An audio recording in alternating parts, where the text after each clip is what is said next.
Hi friends, எப்பொழுதும் போல வாழைக்காயை ட்ரையா வறுக்காம இது மாதிரி ஒரு வாட்டி காரசாரமா வாழைக்காய் சாப்ஸ் பண்ணி பாருங்க.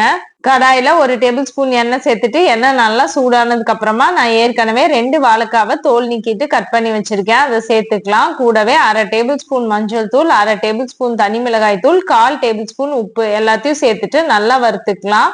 மீடியம் ஹீட்ல வச்சுட்டு 5ல இருந்து 7 நிமிஷம் கண்டிப்பா இதை வறுக்கணும். நல்லா வாழைக்காய் இதுலயே 80% வதங்கிரும். வாழைக்காய் எல்லாத்தையும் ஒரு பிளேட்ல டிரான்ஸ்ஃபர் பண்ணிட்டு அதே எண்ணெயில 1/2 டேபிள் ஸ்பூன் சோம்பு, 2 ஏலக்காய், 2 கிராம்பு, சின்ன துண்டு பட்டை, ஒரு மீடியம் சைஸ் பெரிய வெங்காயத்தை நீல வாக்குல கட் பண்ணி சேர்த்துக்கோங்க. 1/2 டேபிள் ஸ்பூன் உப்பு சேர்த்துட்டு நல்லா வதக்கிக்கலாம். கூடவே 1 டேபிள் ஸ்பூன் இஞ்சி பூண்டு பேஸ்ட் சேர்த்து வதக்கிட்டு ஒரு மீடியம் சைஸ் தக்காளியை நீல வாக்குல கட் பண்ணி சேர்த்துக்கோங்க.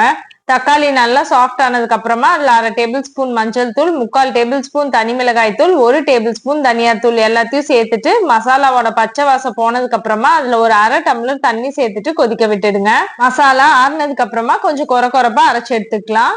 இப்போ ஒரு கடாயில 1 டேபிள் ஸ்பூன் எண்ணெய் சேர்த்துட்டு எண்ணெய் நல்லா சூடானதுக்கு அப்புறமா 1 டேபிள் ஸ்பூன் கடுகு சேர்த்து பொரிஞ்சதுக்கு அப்புறமா 1/2 டேபிள் ஸ்பூன் ஜீரகம் சேர்த்துட்டு செவந்ததுக்கு அப்புறம் ஒரு கொத்து கருவேப்பிலை சேர்த்துட்டு நம்ம ஏற்கனவே அரைச்சு வச்சிருக்க மசாலாவையும் அதுல சேர்த்துடலாம். மீடியம் ஹீட்ல வச்சு ஒரு 5 நிமிஷம் நல்லா வதக்கி விட்டீங்கன்னா இது மாதிரி எண்ணெய் நல்லா பிரிஞ்சு வரும். எண்ணெய் பிரிஞ்சு வந்ததுக்கு அப்புறமா நம்ம ஏற்கனவே வறுத்து வச்சிருக்க வாழைக்காவையும் அதுல சேர்த்துட்டு மசாலா எல்லாம் நல்லா கலந்து வர்ற மாதிரி கலந்து விட்டுட்டு பொடி பொடியா நறுக்குன கொத்தமல்லி இலைகளை தூவி சர்வ் பண்ணிடலாம். இந்த வாழைக்காய் சாப்ஸ் சாம்பார் சாதம், தயிர் சாதம் எல்லாத்துக்கும் சூப்பர் காம்பினேஷனா இருக்கும். நீங்க அப்படியே ஒயிட் ரைஸ்க்கு கூட வச்சு சாப்பிடலாம். கண்டிப்பா ட்ரை பண்ணுங்க. பாய்.